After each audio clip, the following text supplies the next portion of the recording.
right, welcome everybody. My name is Robert Ortung and I'm a research professor here at the Institute for European, Russian and Eurasian Studies. Today, we are very lucky to have as our guest, Lassi Heininen, and he's going to speak on the topic of traditional security vis-a-vis comprehensive security in theory and the Arctic case. So Lassi, I'll hand the floor to you. Look forward to about a 30-minute presentation, and then we'll have plenty of time for questions from the audience here in the room. And those of you on Zoom, who, if you're on Zoom, I'll either call on you a little bit later when we're open for questions, or you can type your question into the chat and I'll ask that question here in the room. So Lassi, the floor is yours.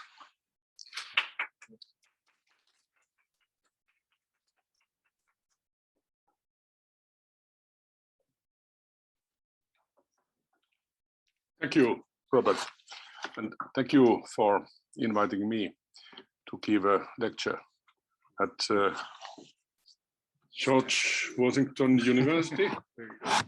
This is first time to me to visit here, the campus, and certainly first time to give a lecture here.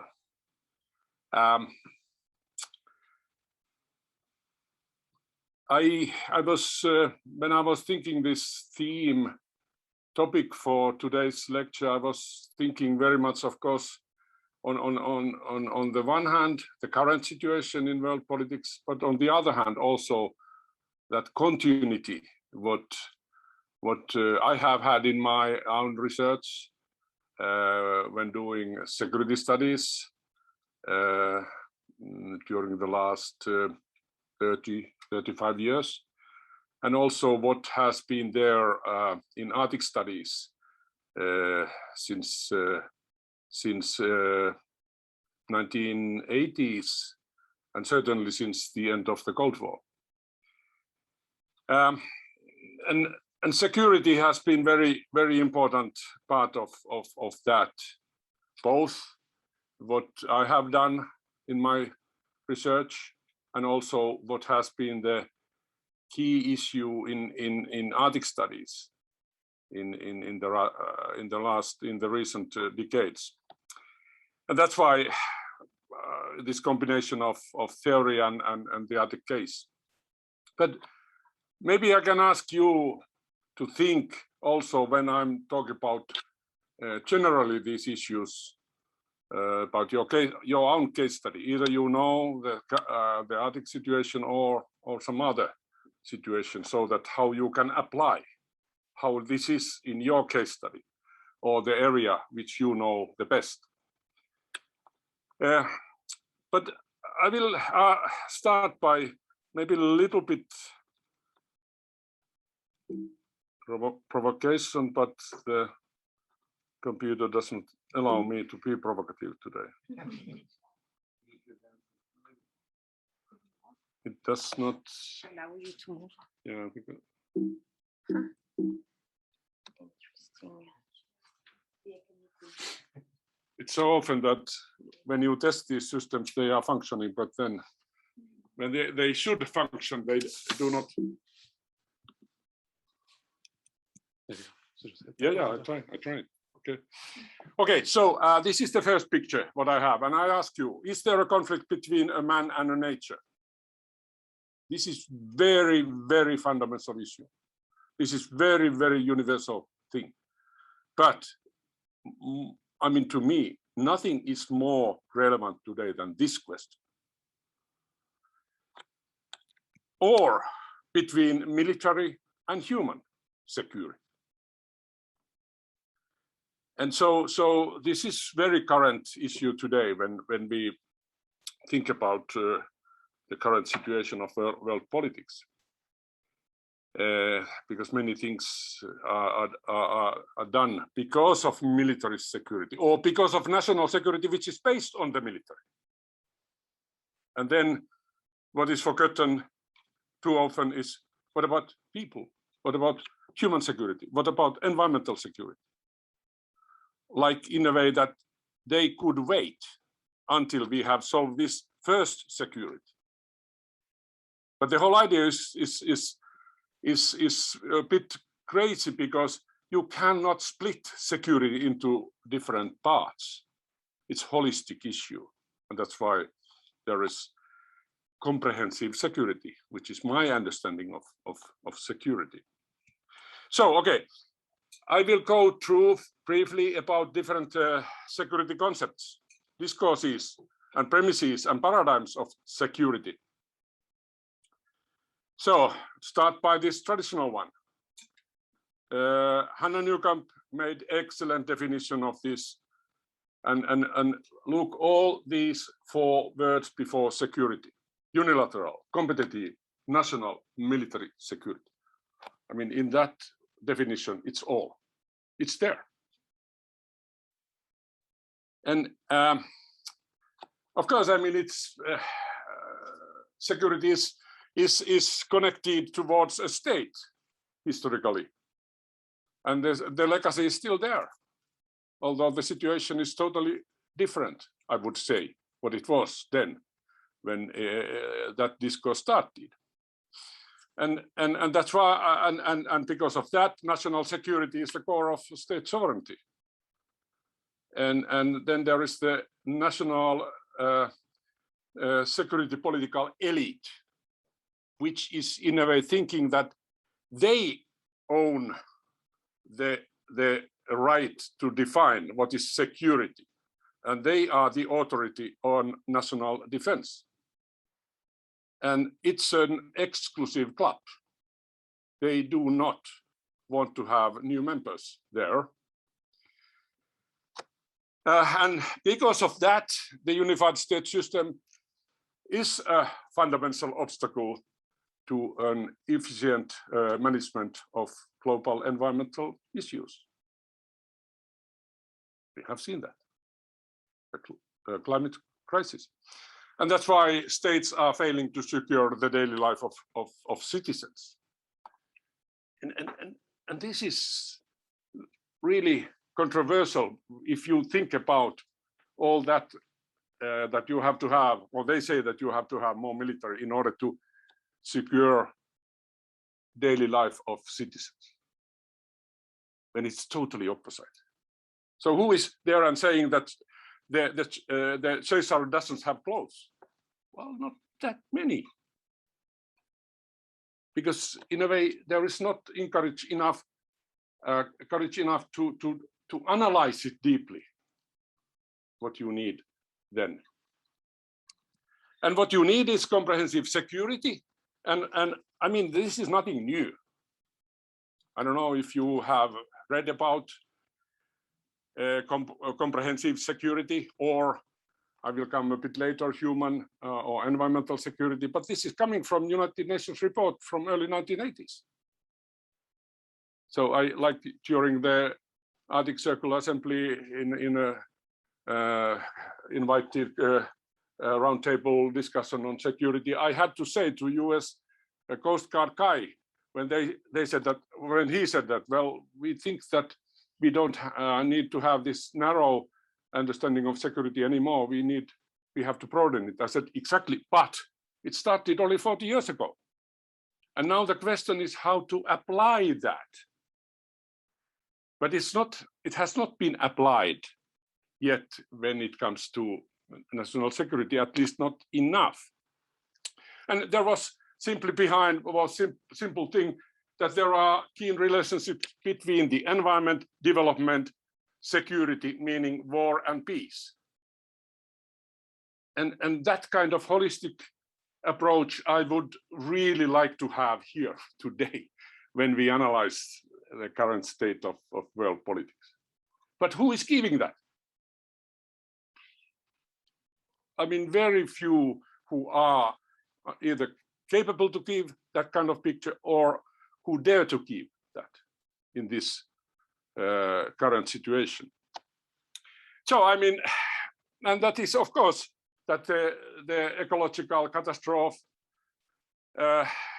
is there, and it's not isolated. It's not there out of a society. It has direct impact to the society and people.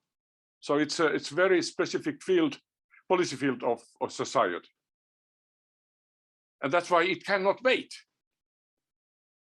We have to be able to handle it, and if even trying to solve it. But then, and here the idea is that peoples and civil societies are owners of security, not a state, which was the deal with traditional security. Well, then going into maybe more concrete thing, human security, and another United Nations report. So individuals are recognized, and everyday security is recognized. And like Westing has put it, that security is almost like a search for everything. So we demand our everyday security. We think in the morning that what kind of risks we are going to face today in a traffic, for example. So it's very, very holistic thing. It's very big, very important part of our life, everyday life. And that's why we don't need to mystify it. And that's part of the problem, that security is too much mystified by elites. And civil security is even saying that it's not only rights, that you have a right to your everyday security, but you have duties. You have responsibilities to do something for that. And then, of course, we'll come to that well, pollution, famine, drought, pollution, even pollution alone kills millions of people every year. And then we count how many people are killed in wars, which is, of course, very important. I don't underestimate that. But then how many people are killed because of pollution? It's millions. And then that will cause environmental refugees, migration, hate speech, corruption, populism, enemy picture building, which is becoming a real problem. And that then it will become a national security problem. And then you have a crisis, conflict, and then you ask an army because you need that. So, but you don't think what was in the first place there when it started.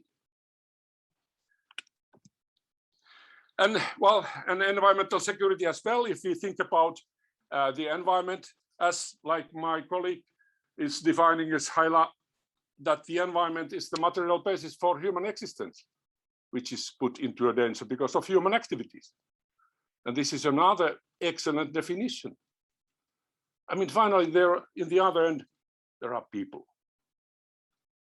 Because we cannot destroy nature, but we can impact nature so that people cannot live there.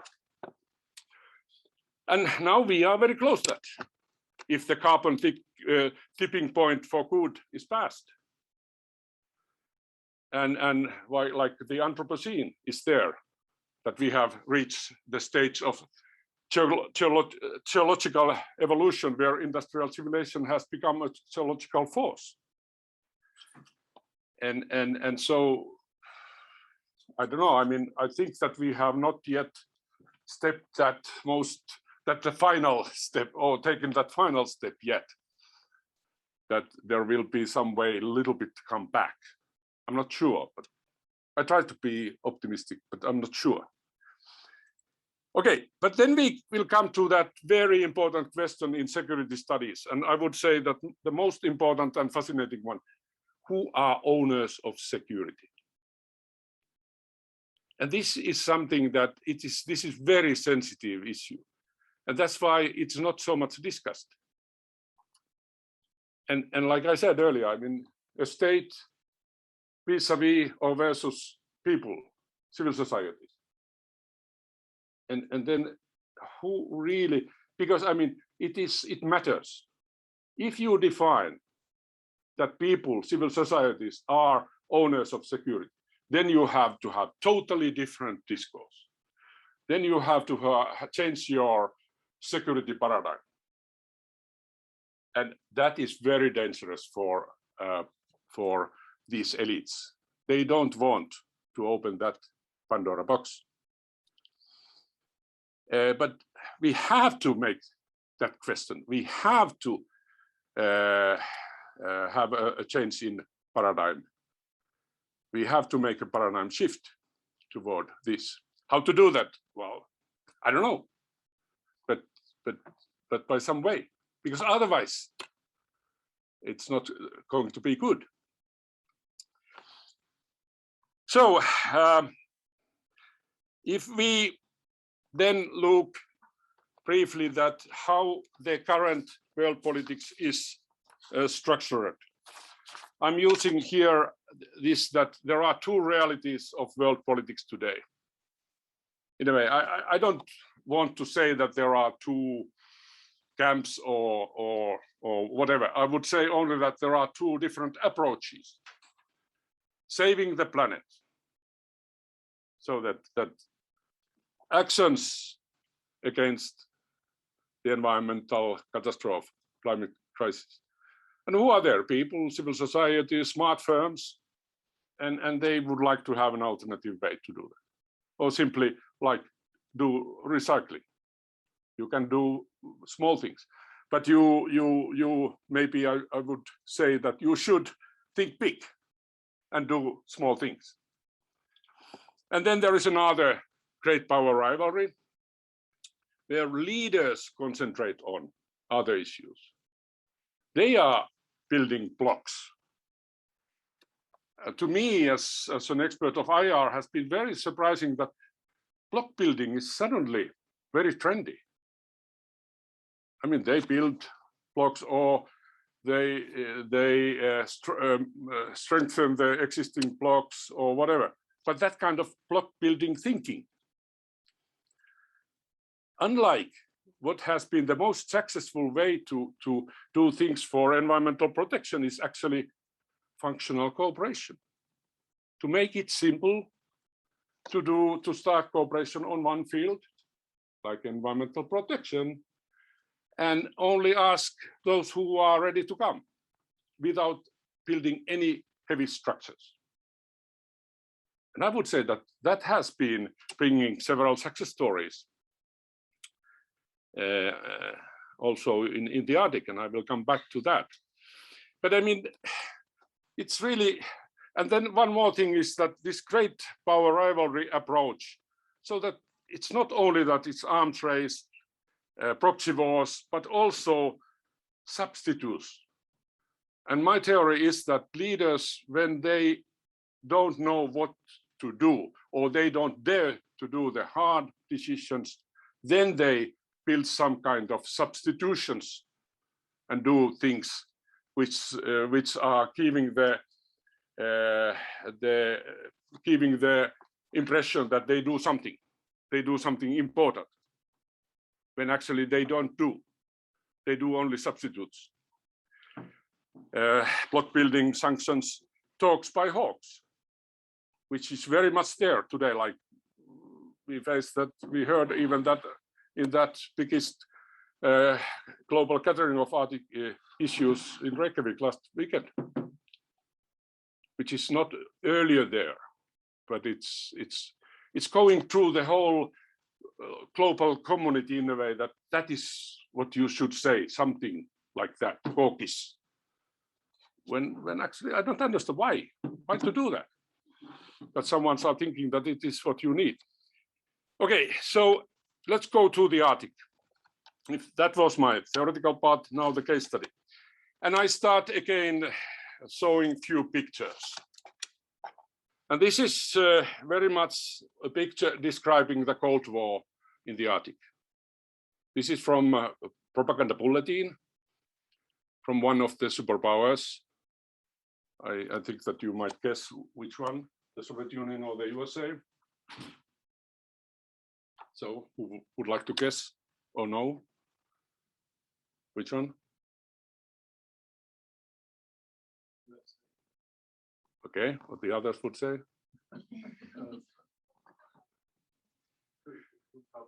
Yeah, this is a propaganda bulletin, but which side?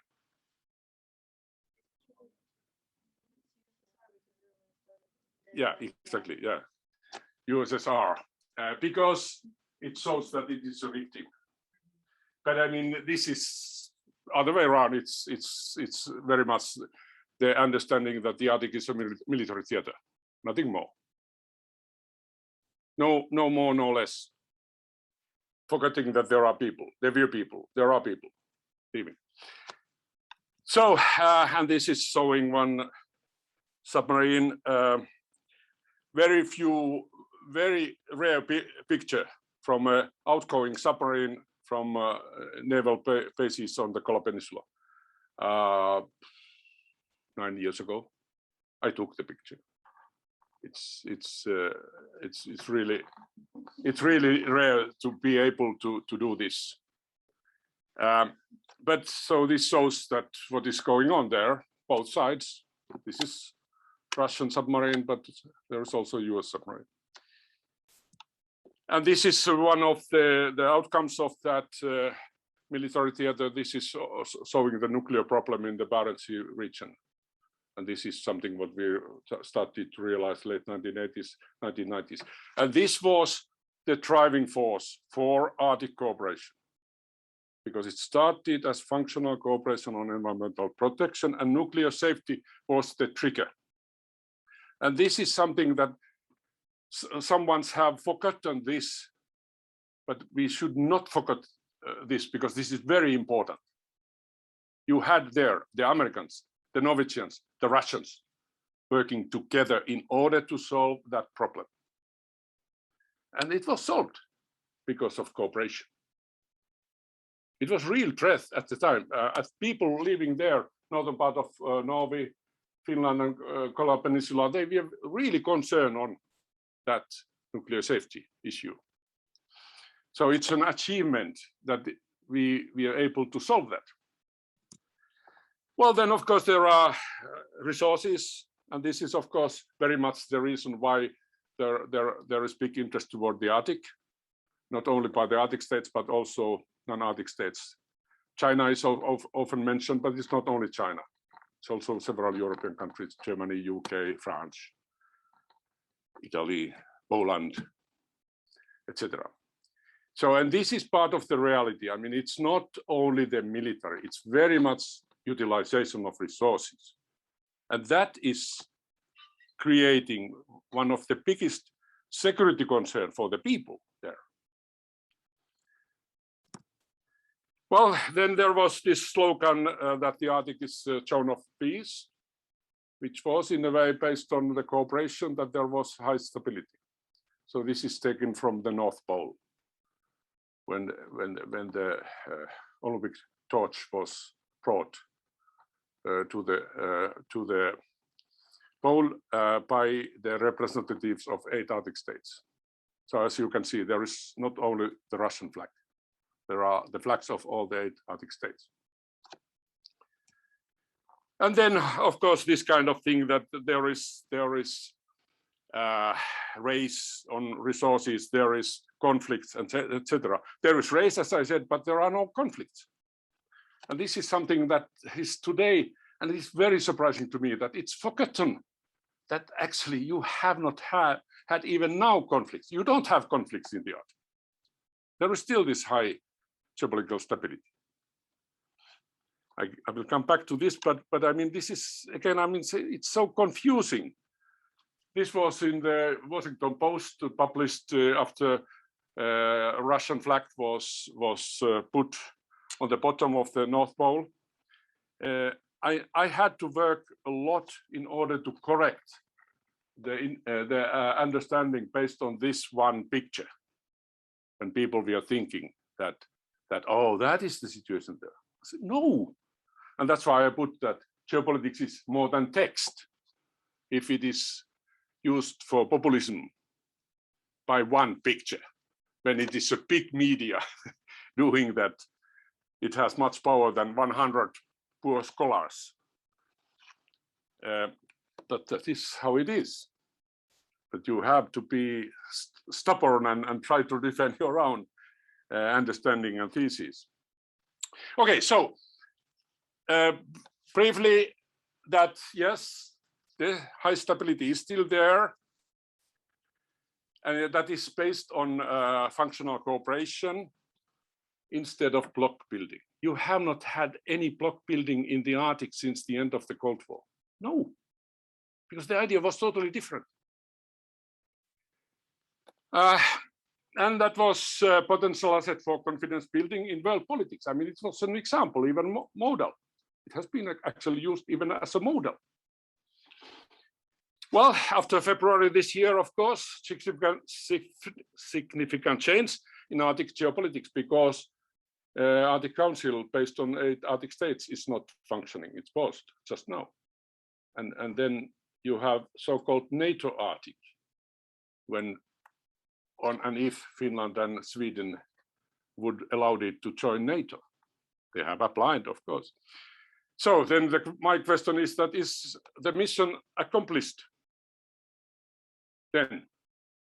Well, I mean, someone might think so. When it comes to governance, less significant change. I mean, there are local and global stakeholders with multiple interests, and that's why we call it the Arctic paradox. In rhetoric, it should be environmental protection as the main priority, but in reality, it is economic activities as the main priority. So it's a paradox. And then the meaning change is that there is no data sharing. There is no joint environmental assessment with Russian scholars and scientists. And we are going to pay the price rather soon, when we don't know. Who has the biggest permafrost area in the world? Well, in Finland, we know nothing about permafrost. But Siberia, huge. And that is very important to follow what is happening there, what kind of methane release you have there.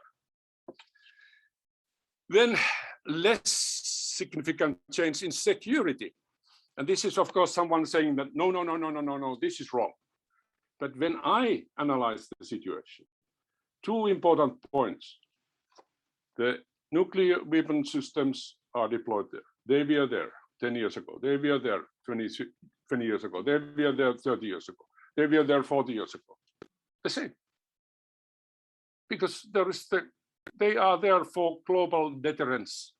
Nothing has been changed in that. And it is so important for the leading nuclear weapon powers, USA and Russia. And they know that the other knows that. And they don't want to break that balance. It's too much is at stake. And then other thing is that the climate crisis is becoming worse. That's the situation 10 years ago was better than it is today. So in a way, but the trend is clear. We have known that trend the last almost 20 years ago. 2004 was released the Arctic climate impact assessment, and since that we have known the Arctic is very important to measure what kind of climate change you have and what is the speed of the climate change. So in a way, nothing to do with the current war in Ukraine, nothing to do with the Great Power Rivalry. No, this is something what has been started 20 years ago or a bit longer, and this is continuing. So the meaningful change is that there are less talks about arms control, which is not on the agenda of the great powers, and less talks about denuclearization. And this is my concern. We are losing the expertise on arms control and disarmament. There are no experts anymore in foreign ministries. And ministries do not have memory. People have. And that is really, soon we are real trouble how to make that. How come they did it 30 years ago? And so that, and now they don't put attention to this issue. Okay, so if we think about the briefly, what we have had, Cold War, security nexus into transition period, you see traditional security, environmental security, human security. So we have had rather clear tendency toward comprehensive security. And that's all the cooperation was been supporting this. And we can see the same in national Arctic policies of the Arctic states.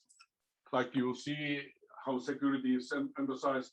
It's only armed forces here by these countries and NATO only by these 3 countries, but then environmental safety, search and rescue by all. So it's very clear that they in rhetoric they emphasize this is very important, and NATO is minor thing in these policies, and that's why it was so surprised that it's becoming now in a way real actor in the Arctic when it was minor actor in the Arctic only, let's say, half a year ago. So, okay, all in all, I will conclude by this saying that, yes, we have these 2 realities, and it's very much dealing with security and how you understand security and what kind of security discourses there are. And I emphasize once more, who are owners of security is the real critical question. And then that I don't repeat everything, but only say that very important part of the current situation, that we have a new phase of continuing fight on resources and markets. And I'm afraid that we forget that when there is this great power rivalry, that actually this is there. And it puts all the big players together, because all they have their own plans to do that. And so actually it's not that there are 2 fighting camps, but there are more, that there are states, in a way their leaders, and then there are those non-state actors who think that, well, we should be more careful. We should think more about the planet and the future of people on the planet. Thank you.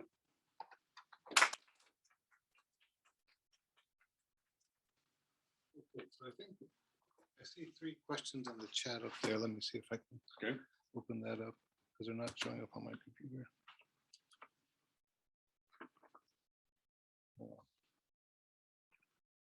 Let's see. That one's too long. Okay. So let me open the floor to questions. Please. Thank you so much for the presentation. I really resonate with the part when you talk about the sort of the core objective to maintain the human security. So my question is actually related to that. Like, could you elaborate a little bit on the decentralization and how sort of this aspects would apply for Arctic in terms of development and to maintain a sort of environmental and human security work? Thank you. Good question.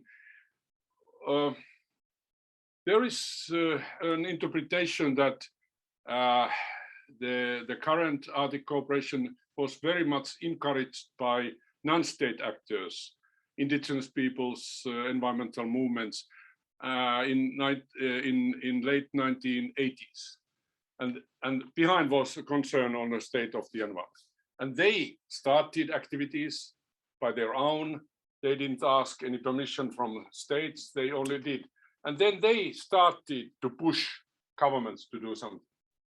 And then because of the moment, you might remember Gorbachev, Reagan, their summits and arms control agreements, etc., between the USA and the Soviet Union. So it happened to be exactly right momentum for these kind of activities by non-state actors. And then governments of the Arctic states thought that, oh, this is good, we should do something like this. And they started. But without that pushing by non-state actors, it wouldn't happen. And that's why my question, that is the mission accomplished now from the point of view of government? I don't agree with that. My answer would no, but they might answer to that question that yes, because we have reached that what we were aiming to have, and maybe they thought that it's not the environment per se, it's to decrease military tension and increase political stability. But I mean, yeah, I think that nowadays, like, you know, what is ICC, you know, it's a Bar Council. It's great. Their declarations, policies are really good because they are redefining like sovereignty. They call it resource sovereignty. They don't call it state sovereignty, of course, but instead of state sovereignty, they have resource sovereignty. And it's rather theoretical when you go through their policies, how they argue that why this is something what you need. And of course, then it is very local. I mean, decision making is done as low as possible, and that is part of that decentralization. And even our current version of decentralization is this, which is dealing with cryptos. That is that they will create their own ways how to make decisions. They are closed systems, but if you are a member, you are part of that decision-making process, and it's fascinating. I don't know the techniques, anything, but I know the principle, and it's exactly example of decentralization. But I mean, in the Arctic, indigenous peoples are, I would say, rather innovative in that, and they are clever, but of course they have very limited resources. Please go ahead. Thank you, Professor, for your presentation. All of the concepts they're really refreshing, especially since our students are mostly traditional and conventional. My question is about energy security and the role of China as it is. So, you know, as it tries to appropriate the Arctic, like so many great powers before it have, although it is not an Arctic state, do you think how do you see China's role shaping up in this sort of the stewardship of the Arctic, also when it comes to oil, like drilling for oil, and as the rest of the world moves to energy security and energy independence, do you see a conflict between these concepts? Yeah, no, thank you. Good question. Yeah, I should. Sorry, sorry, who are there? That question. Yeah, yeah, it's. I mean, I would say that there is too much focus on China in the Arctic. I mean, of course, they have their party congress that we should follow what is happening there and what will be the decisions. But I mean, China in the Arctic, and when we think about the Arctic in general, it's too much because I mean, it's, well, of course, it is cooperation with Russia about LNG, natural gas, which is onshore, and transportation. But then I wouldn't say that in addition out of that, it's not about energy. It's very much about climate change.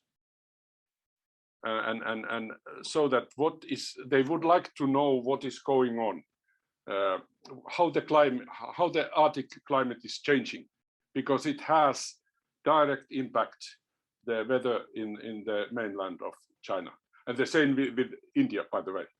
Indian monsoons are totally depending on the climate in the Arctic, and this said to me one Indian scientist already 10 years ago. I was a bit surprised, but then I started to, yes, it makes sense. So, and that's why, I mean, China would like to know, and that's why they have done research on the Arctic. They have research station in Svalbard, but because China is a party of Svalbard Treaty, that's fine. Many other countries have a research station there. But I mean, I would say that China is more concentrating on the Antarctic.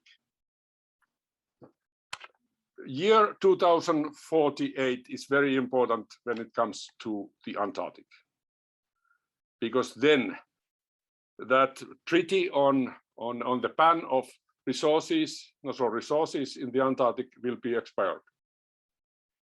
And China is the biggest player in Antarctic research. They have already 4 research stations on the Antarctic. And the biggest budget is in Antarctic research, not in the Arctic research. But this is mislead. In the West, most people or media doesn't know this. They don't. They think only that point China and that's fine. But no, we have to know the details first, and then we have to analyze why this is happening. Because there you have the real resources, and there is no state sovereignty on the Antarctic. Unlike in the Arctic, you have state sovereignty. So yeah, I mean, this is again one big issue dealing with the global politics, the whole planet, and we are only talking about the Arctic when we should take into consideration all the time the whole planet. But then energy security is absolutely, I mean, it's part of, I would say, used to be part of national security, but now, of course, the current situation has made it very sensitive issues, particularly in Europe, because self-sufficient in energy has become a very important issue. And then how to maintain energy emergency supplies dealing with energy. But again, I mean, if they would have more comprehensive understanding of security, they would include this in the first place. And suddenly it's a problem. We have known that all the time, that it might become a problem if you don't have this comprehensive understanding. Yeah. Yeah, go ahead. Yeah, go ahead. On the point about arms control and the need for denuclearization to be on the agenda between great powers, the argument that's been made that I found convincing is that if you take nuclear weapons off the table, so to speak, what you have left is conventional deterrence, which historically hasn't worked and has ultimately killed more people. So I'd be interested. I appreciate this talk isn't so much about nuclear weapon and arms control, but I'd just be interested in your thoughts. Thank you. Well, they come together. I mean, when you had in nuclear disarmament, you had also all the time conventional weapons on the table, on the agenda. It was cumulative in a way, and of course, I mean, arms control does not mean yet disarmament. We have to make the difference between arms control and disarmament, because arms control does not necessarily mean that you will decrease the numbers of arms. It means that you have principles how we will handle them, and the other party or other parties do know how many you have, what kind of. It's not only number, it's more the quality. And of course, there are nuclear weapons like tactical ones, which are rather small, one man can carry, and then there are conventional weapons who can destroy more or less the same. So they are coming closer. So that's why, like I said, it's cumulative. If you discuss the other, you discuss the other as well. And that is my concern, that if there are no talks on arms control at all, then you don't control even conventional weapons. There are many treaties, that's true, which are not maybe functioning, but at least that is some kind of way to try to handle it, control it even. And then in treaties, it's only two elements, always two elements. One is the text, the words in the text, and other is the spirit. And in the end of the Cold War, the spirit was saying that this is totally crazy. We have too many weapons. We should decrease the number of weapons. But where is that attitude today? I don't see that. Yeah. So you mentioned China and India are, very vulnerable to climate change, and Russia maybe. I don't know if this is out of the scope of your expertise too, but I'm also just curious, like what you think in terms of, Russian vulnerability to climate change. I mean, obviously they're not looking to make a big shift to renewables anytime soon. Can you say anything about sort of what might be motivating them, or their vulnerability to climate change, and how that's impacting their decision making in Russia? Thank you. Yeah, she was not my PhD candidate, but she attended my courses and excursions, and she did defend it 2 years ago. And the theme of her dissertation was alternative energy sources in Russia, in the Russian Arctic particularly. She did excellent job.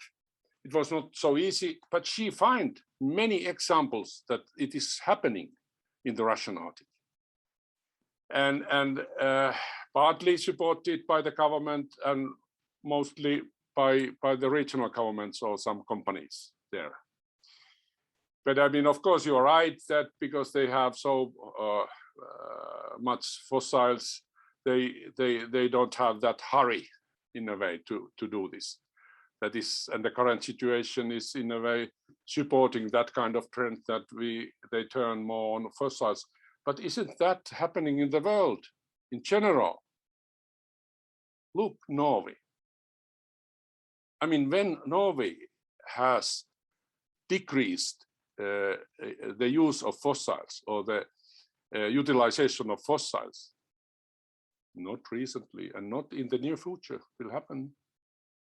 And now Norway is becoming so rich because there is so much more money coming, because they are exactly, Norway is exactly that safety producer of energy which is needed in Europe. So I would say that yes, Russia is guilty, but there are some others who are guilty when it comes to why to increase burning fossils. But maybe the problem is in Russia that they don't have real policies on that, how to make the shift from fossils to other. Unlike in some other countries, you have real policies and even implementation. So I'm sorry, I cannot say exactly, and particularly now, when not being able to go there. And I don't know even all the details, how they are, my colleagues there are thinking about this and how, what kind of things are happening. And this is part of the, like I said, not data sharing. We don't know exactly what is going on just now. I don't want to drift away, but I will anyway, I'm sorry. You're talking about the environmental security, and I'm thinking, what is it that you would want to see in the United States to be done in terms of environmental security? Because we see in Europe, we are doing quite a bit even before war. So what would you like to see here to be changed, and how it should be changed? Well, thank you. Well, a little bit tricky question to me, that how much I should interface the US current policy, which is already rather hot, I would say.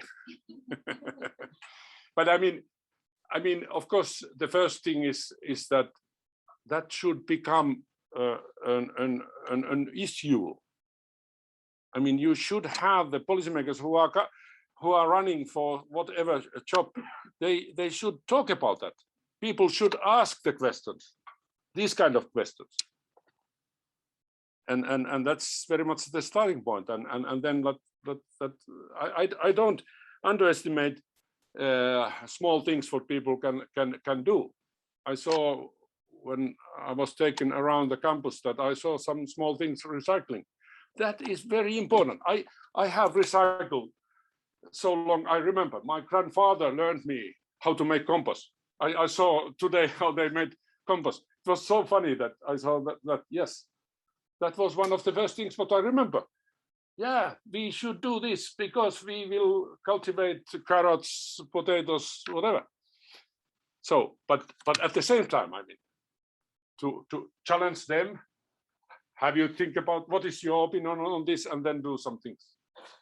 I think maybe that is the right way to do. Of course, government should do much more, and I don't know about this huge infrastructure package by the Biden administration. What will that make a difference? I can't say that, but I hope so. There's one question from the internet. Could you please elaborate a bit on your opinion regarding the planetary security framework, and if you believe the human security framework is enough? Yeah, thank you. Yeah, that's a very important question. And I mean, do we have that kind of planetary thinking? How ready we are for that? We, like in my academic field, when I started the studies, it was international politics. You have used international relations. Also in Finland, it was changed into international relations, which is better in a way, because I understand that it includes non-state actors as well. Of course, it's depending how you interpret that. But then what became world politics in a way, that world is, there is the world community, etc. And then global politics, the global age, that we have really to take a holistic approach. But then the planetary thinking is of course that we have not only to take into consideration peoples and civil societies, but everything else, like nature, fauna, flora, everything, and even the near space, where we are going more and more. But it's not that easy. So I would say that the recipe could be something really to try to be holistic. I don't know, someone might know the so-called Copenhagen School in security studies. It was rather innovative thing and so on, but in the very beginning they didn't include the environment. But then they said that there are 5 approaches of security. The environment is one of those. But again, my question is, why to split them into 5? Because it's one thing, it's one holistic thing. I mean, if we split it, if it will become fragmented, then we cannot have planetary thinking. I don't think so. So that is one way when we in theoretical thinking that we have to. And then, so if that is one important aspect, then the other is that they are interrelated. Interdependence. I remember that as a university student, when there was a discourse on interdependence. There was the global north and the global south, and interdependence. But I haven't seen that term so often anymore, or at least not discussed. And what a pity, because that was very holistic, very planetarily way to think. So if we have had these kind of discourses, we could have them again, but not to copy them, but to apply to this very current situation and to look the future. Thank you. Professor, you spoke a little bit about space in the context of planetary security. I wonder how you feel about the idea that as the planet degrades, we direct our efforts to the near space solar system. Like we have plans to go to establish a lunar outpost and then move from the moon to in the coming decades. So how do you feel about these ideas of developing an alternate habitat and the resources that are being spent on those missions as opposed to conserving? Yeah, very fascinating question. And I would say first, of course, that kind of reaction, oh, this is really fascinating. Oh, wow, technology will allow us to do that. But then immediately, like oh, this could be a trap. If technology allows that, then we might think that that's a solution, because so often the so-called faith of technology will come and save us, like geoengineering is a solution for the climate crisis. It's very dangerous kind of thinking. So here, my big concern is that exactly, we think that, yeah, this is the solution, we will concentrate on this, and then it's not so fatal what will happen on the earth and for the earth, because we have this alternative way or solution or new option to do something. And then one more thing is that, I mean, think about the huge resources what we are putting there. And I don't talk about only money. I talk intellectual resources. And this is too often forgotten. The intellectual resources what we use for space technology, for the military. I mean, that is taken from that we should think about how to solve the ecological crisis, catastrophe, for example. We need the best brains there, much better than I am, should be there thinking, what is the solution for this? But if they are hired to do something else and paid well, so why to bother kind of thinking? And this is not in the real discussion by policymakers.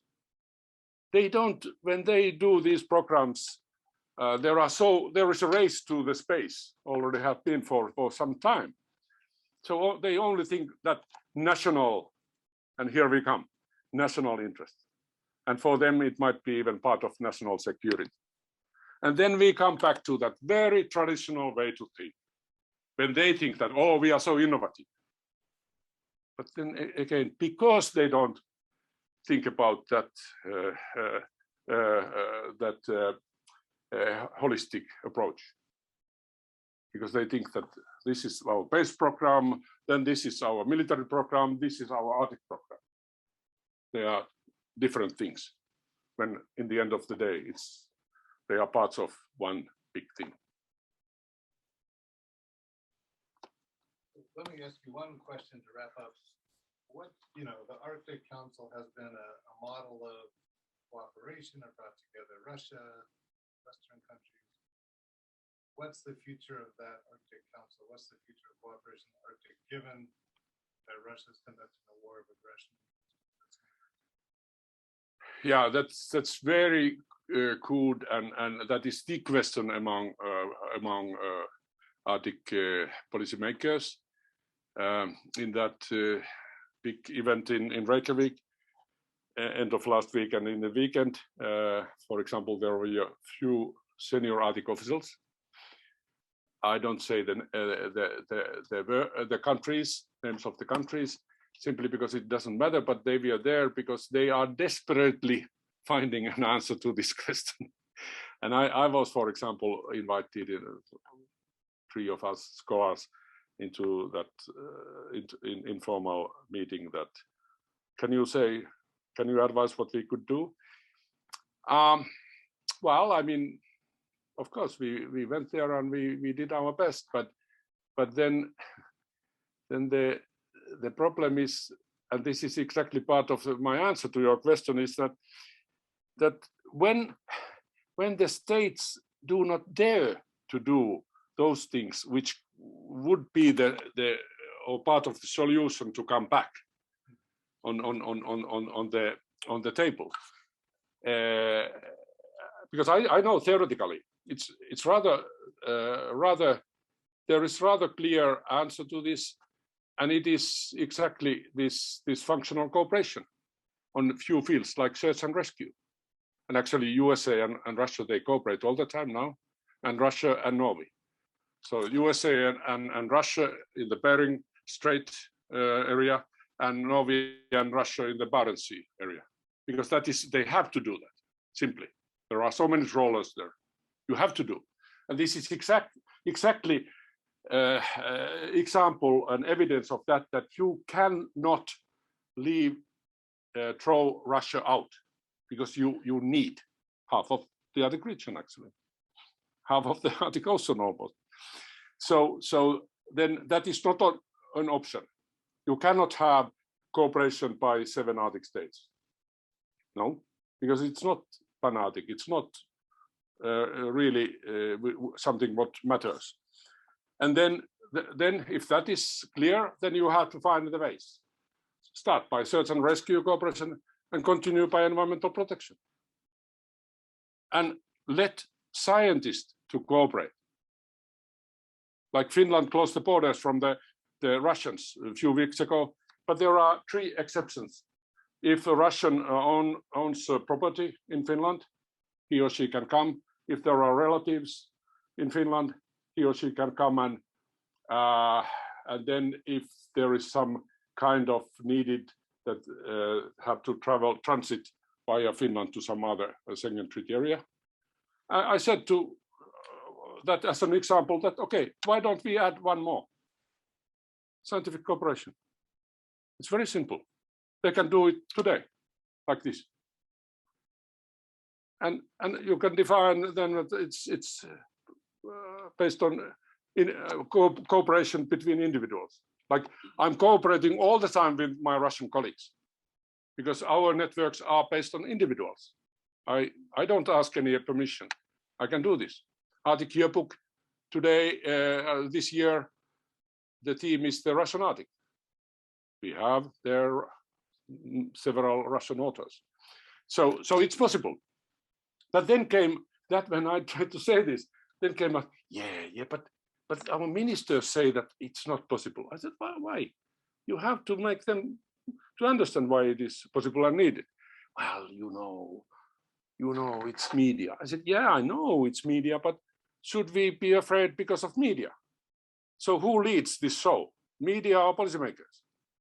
Then they say, oh, you know. I said, I don't know, because what I think that it is policymakers who lead the show, not media. But here we are, that they don't dare to do these things what they should do, and it is the same with these big issues. Governments, states are not capable to make the hard decisions.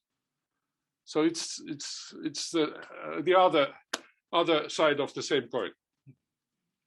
Okay, well, thank you very much for your excellent answers. Unfortunately, our time has come to an end, so please join me in thanking our speaker for a great presentation.